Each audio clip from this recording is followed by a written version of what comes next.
Hey everyone, welcome to the channel because you're doing pretty well. I'm Mike G. As always, thanks for being here. Thanks for watching. And don't forget to comment down below. Again, I'm always interested to hear your thoughts and your comments here because sometimes I kind of read those and I was like, there's some good ideas. So again, don't forget to leave a comment here. And if you're new to the channel, don't forget to subscribe and like and do all that good stuff. So again, thanks for being here, guys. And so let's go ahead and get into this video. Now, recently I made a video on the 2-bucket rinseless wash using a sponge, and I think that video did pretty well.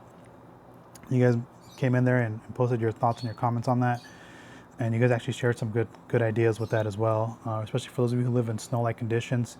I didn't really think about this, but I think it's a cool approach. Is your car below the belt line is those lower sections always tend to get a little dirty, and so what people were mentioning there is like, I take a towel and I go over the sections here. I'm going to kind of move this camera down a little bit. Is I take a towel and I kind of clean that section rather than using a sponge. I think that's a great idea. I didn't think about that because, again, I don't live in the snow, so I didn't think about that. So again, I always take some things there and I was like, wow, that's a pretty good idea. So for those of you who mentioned it, thanks for sharing that process. So again, if you guys want to watch that video, post a link to that. But with this video, we're going to take it back to the basics, and we're going to talk about using multiple towels during doing the rinseless wash process. That's the process I started with, and I think that's the process that for those of you who are new to rinseless washing, I think that's the process you should start with. And then later on you can graduate to the sponge. Again, I have the video where you guys can check that out. That'll help you get to that here. So let's go ahead and talk about the multiple towel method here. Now, I call it multiple towel. It's referred to as the Garry D method by many people because Garry D is the one that popularized it, but he's not the one that came up with the idea. And so I was trying to go back and look on AutoGeek on the forum when I used to be there, and this was so long ago, I couldn't find the original post. I remember it was mentioned in somewhere on the forum of the individual who came up with the idea of putting multiple towels when doing a rinseless wash. I couldn't find it, but again, it's referred to as Garry D because Garry D is the one that popularized this method. So I want to give credit to the original person that developed this, but I couldn't find it. So if somebody has that information, hey, feel free to post your comment down below.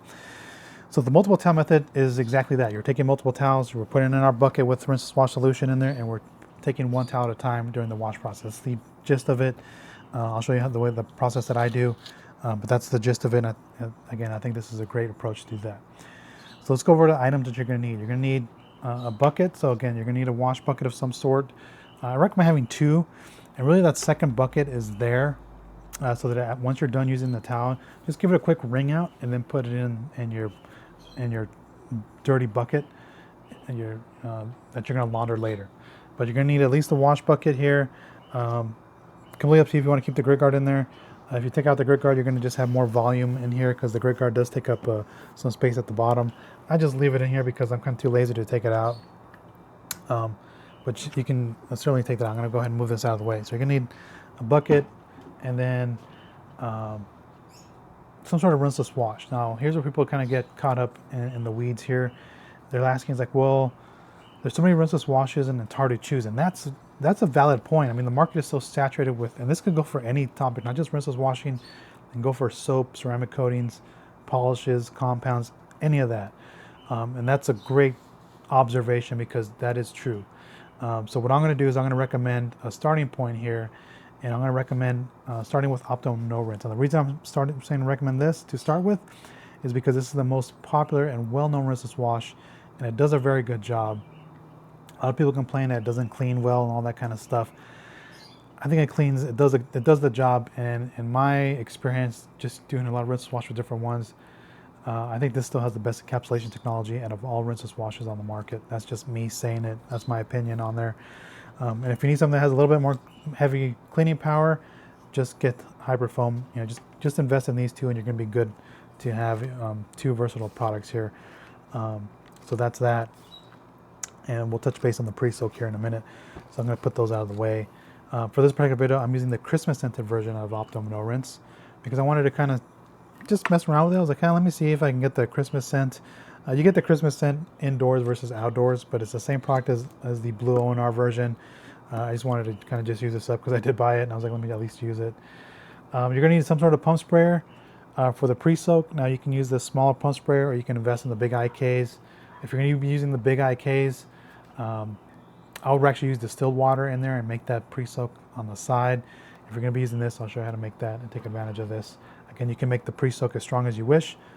We could use hyperfoam as our pre-soak to make it a little bit stronger for that.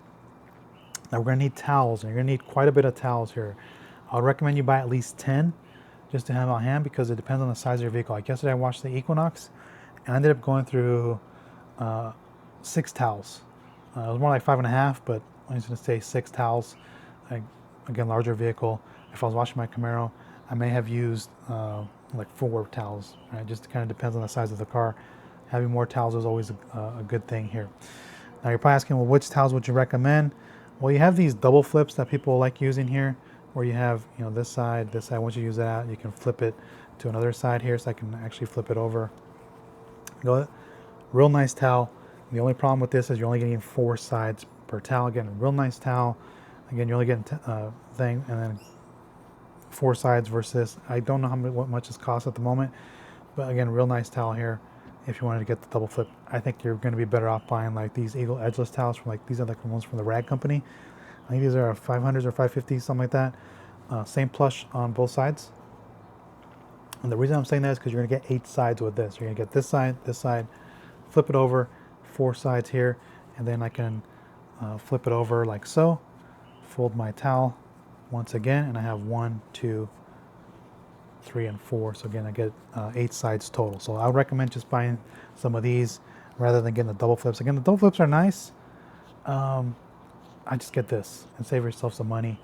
If you can, just buy multiples of these, because again, you're getting 8 sides here versus 4 sides, and I have to go through more towels with these. So just my hot take on it. You don't have to do that. That's just my personal take on that. So that is all you're going to need to get started. Pretty straightforward. Now let's talk about the prep. So as far as prep, what I ended up doing is I mixed 3 gallons of solution of water and Rinseless wash. I have 3 gallons of water in my bucket, and then I, with Optimum No Rinse, has a 256 to 1 dilution ratio, which is 1 ounce per 2 gallons. So because I had 3 gallons in there, I used 1.5 ounces, which is about 45 milliliters of product. And that's all I did. Just pour it in there and mix it up. Good to go. Again, as we talked about the pre-soak and the pre-spray and all that kind of stuff. For the pre-soak, I ended up taking my pump sprayer and dug into the solution I already made at 256 to 1. That's the easiest and simplest way to create your pre-soak. If you want to make it stronger, by all means go for it. You can do 1 to 128, or as I mentioned, in this instance, you could use hyperfoam to have a little bit stronger pre-soak. You can even foam hyperfoam onto the surface if you have a foaming pump sprayer, if you like. Completely optional too. So that's the pre-soak, and we'll talk about that. And again, once you get all that made in there, I'm going to take my towels and I'm going to dunk them into my solutions. I'll take all my towels that I'm going to be using. Maybe I'll start off with 4 or 5 at a time, dunk them in there, and don't just dunk them in there and leave them on their own. Actually put your hand in the solution and just squeeze the towels in there so that they absorb solution in there, because you're going to want the towels to be evenly saturated with Rinseless wash solution. So that I would recommend to do that. Pretty straightforward to get your towels in there. It's not that hard to do that. And so the first step that we're going to do with any Rinseless wash, regardless if it's a sponge or a towel, I'm going to use my pre-soak that I made in my pump sprayer. So I'm going to go ahead and pre-spray the entire area I'm going to be working on. In this instance, the entire front clip I was working on, but for demonstration, I'm only doing half the hood. But yeah, I would just work section by section if I'm working outside. If I'm working indoors, I can actually do pre-soak the entire vehicle because I'm out of the elements in a more controlled environment. So I'm just going to pre-soak that entire surface like with my pre-soak in there. And if there's heavier grit, I can just use the pressure of the pump sprayer to kind of rinse some of that off, as you saw in the video here on there. Now this is going to be primarily focused strictly using Rinseless wash pump sprayers and whatnot. If you have access to water, you can actually rinse your car down with a hose or a pressure washer, whatever you want to do. That's completely up to you. That's the hybrid wash process.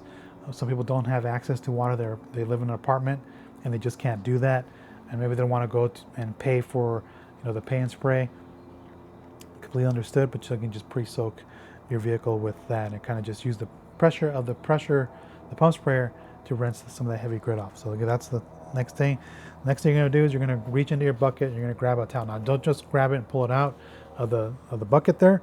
There's an innuendo in there, as I just mentioned that. So you're gonna go ahead and take the towel, squeeze some of that out.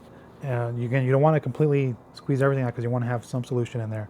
And you're going to take your towel, and what I like to do is I start from the top of a panel and I work my way down, and then what I do is I rotate my wrist. That's just common practice that I've done throughout the years. You don't have to do that. I like doing it. We'll touch on that a little bit at the end. And so again, I just rotate my wrist and I get the line of dirt on one side, and I'll flip it to the other side, repeat the same process. And I'll just constantly flip my towel to a clean side as I'm going through the wash process here. Now, in my area, because it doesn't snow, the top surfaces on my vehicles are dirtier than the bottom portions of it. That's just here in Southern California, where those of you who live in harsh conditions, your lower sides may be dirtier. But that's, again, just do the same process with your towel all the way around and you're good to go. So that's the entire wash process with it. And then the final thing that you're going to do is you're going to dry it. Now, in this instance, I didn't use a drying aid. I'm just taking my drying towel and drying the surface here.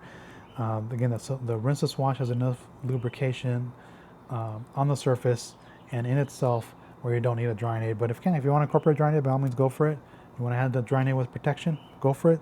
There is no wrong way to do this. You're just going to have, again, just have fun, don't overthink it. And that's it.